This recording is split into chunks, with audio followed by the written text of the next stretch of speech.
Welcome, स्वागत, खमा गणी, राम राम सा इस चैनल पर आपका। तो इससे पहले हमने व्यक्तिवाचक संज्ञा के बारे में विस्तार से चर्चा कर ली थी। एकदम विस्तार से, कोई भी क्वेश्चन नहीं छूटेगा। मैं वादा करता हूँ, एसएससी सीजीएल से लेकर एसएससी जीडी से लेकर रीट लेकर सीटेट लेकर कोई भी एग्जाम दो जिसमें हिंदी है, उसमें आपके व्यक्तिवाचक संज्ञा कोई भी प्रश्न गलत नहीं होगा। तो हम आज दूसरी संज्ञा का प्रकार पढ़ते हैं, वो है जातिवाचक संज्ञा। तो आइए विस्तार से चर्चा करते हैं।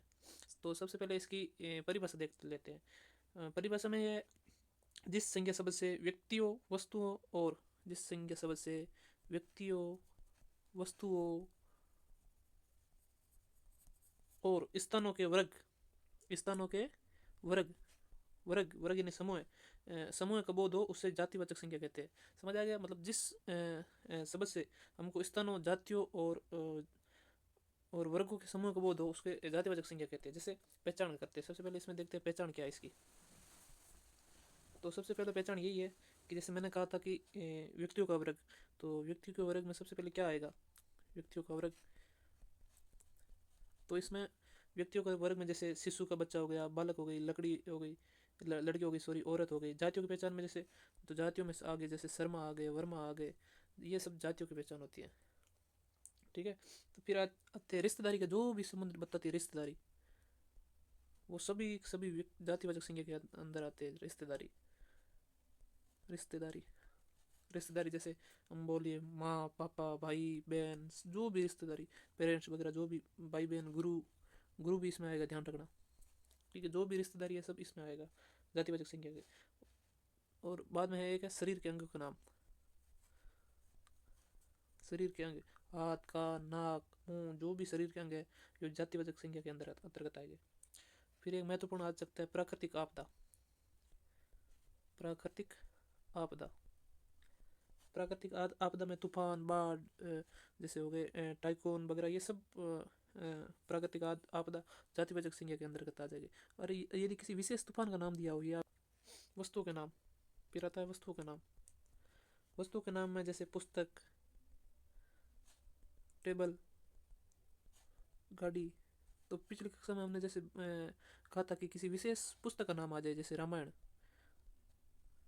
तो वो व्यक्तिवाचक संज्ञा के अंतर्गत आएगा। और सिर्फ पुस्तक का नाम आए कि कौन सी पुस्तक है, ये पता नहीं चलता इसमें, तो ये जातिवाचक संज्ञा के अंतर्गत आएगा।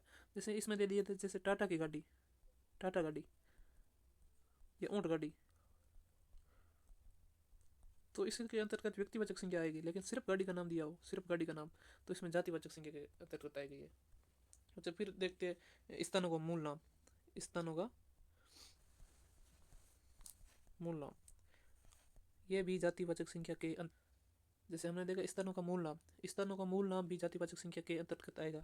जैसे स्थानों के मूल नाम में जैसे देख लेते हैं हम, शहर, देश, नगर, ये सब जातिवाचक संख्या के अंतर्गत आ जाएगा। तो इसमें जैसे हमने मान लिया कि जोधपुर शहर, हमने लिखा एक जोधपुर शहर। जोधपुर एक विशेष स्थान को प्रदर्शित करता है, इसलिए व्यक्तिवाचक संज्ञा ये मैंने आपको पिछली कक्षा में भी बताया था।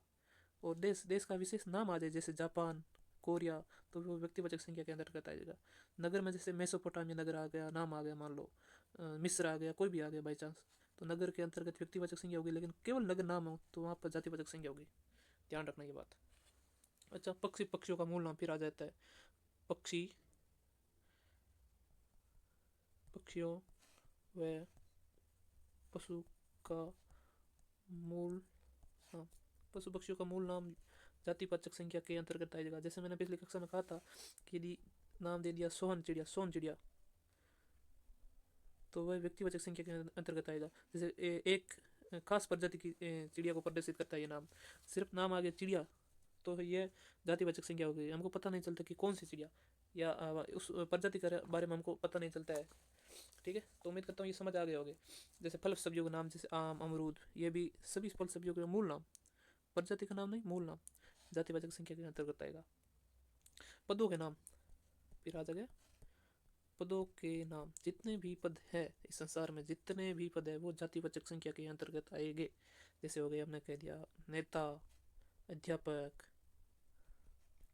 डॉक्टर, वकील, सब के सब जातिवाचक संख्या के अंतर्गत आएगा। हाँ, लेकिन ये कह दिया किसने कि डॉक्टर सुनील, डॉक्टर सुनील, तो वह व्यक्तिवाचक संख्या के अंतर्गत आएगा। ये ध्यान रखने की बात है आपको। फिर देख लेते हैं जातिवाचक संज्ञा के दो उपभेद है। जातिवाचक संज्ञा के दो उपभेद है, ये ध्यान रखने की बात है। इससे रिलेटेड प्रश्न आ जाते हैं एग्जाम में। कौन कौन से है? सबसे पहले देख लेते हैं जातिवाचक संज्ञा के अंतर्गत उपभेद के अंतर्गत द्रव्यवाचक संज्ञा। द्रव्यवाचक संज्ञा, अच्छा द्रव्यवाचक संज्ञा की परिभाषा क्या है? डेफिनेशन देख लेते हैं। जिस संज्ञा शब्द से किसी तरल पदार्थ, धातु, माप तोल की वस्तु या गैसों के नाम का बोध हो उसे द्रव्यवाचक संज्ञा कहते हैं। दोबारा देख लेते हैं। जिस शब्द से किसी तरल पदार्थ में पेट्रोल, पानी, ये सब तरल पदार्थ के अंतर्गत आ जाएगा। धातु यानी सोना, चांदी, लोहा, पीतल, ये सब धातु के आ जाता है। माप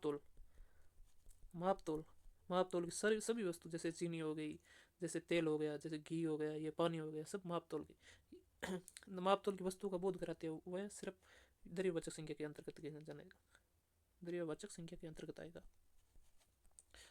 अच्छा फिर पहचान देख लेते हैं इसकी। तरल पदार्थ, मैंने जैसे कहा तरल पदार्थ, दूध, पानी, छाछ, ये सभी तरल पदार्थ के अंतर्गत आ जाएगा और ये सब द्रव्यवाचक संख्या के अंतर्गत आएगा। सभी धातुएं द्रव्यवाचक संख्या के अंतर्गत आएगा। जैसे सोना, चांदी, जैसे मान ली हीरो, सब। फिर देख लेते हैं माप तोल की वस्तुएं। सभी माप तोल की वस्तु द्रव्यवाचक संख्या के अंतर्गत आएगा। जैसे कपड़े को हम गिन नहीं सकते, माप सकते हैं, ठीक है। जैसे शक्कर, जैसे हमने देख लिया गुड़। फिर आ जाएगा सभी गैसों के नाम द्रव्यवाचक संख्या के अंतर्गत आएगा। जैसे हमने देख लिया कार्बन, CO2, O2, ये सब के सब द्रव्यवाचक संख्या के अंतर्गत आएगा। समूहवाचक या समुदायवाचक, यह भी जातिवाचक संख्या का एक भेद है। तो इसकी परिभाषा क्या है? सबसे पहले वही देख लेते हैं। जिस संज्ञा शब्द से एक से अधिक व्यक्तियों, मतलब एक से अधिक व्यक्तियों या समूह या संख्या का बोध हो, वहां पर समूहवाचक संख्या होगी। यानी जिस शब्द में एक से अधिक व्यक्ति, समूह और संख्या का बोध हो, वहां पर है ना समूहवाचक संख्या होगी। जैसे ग्रुप का नाम ले सकते हैं, पहचान। जैसे कक्षा कोई एक लड़के से बनकर नहीं बनती है, बहुत सारे लड़के होते हैं, उनको सम्मिलित रूप में उनको कक्षा कहा जाता है। जैसे हम कहते हैं परिवार, क्या हम एक व्यक्ति को परिवार कह सकते हैं? तो आंसर है नहीं। परिवार में भी बहुत लोग होते हैं, कम से कम 2-3 होते हैं कम से कम, तभी परिवार बनता है। पुलिस में भी बहुत होते हैं, तो ये ग्रुप के अंतर्गत आ जाएगा।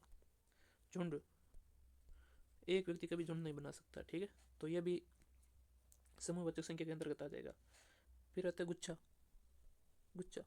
आपने ये जैसे सुना होगा, केले का गुच्छा, अंगूर का गुच्छा, तो सिर्फ उसमें सिंगल अंगूर नहीं पाई जाती है, बहुत सारे अंगूर पाई जाती है, तभी गुच्छा बनता है, एक से कभी गुच्छा नहीं बनता है। जैसे हमने नाम सुन लिया बंडल, तो बंडल में कभी एक लकड़ी नहीं होती है।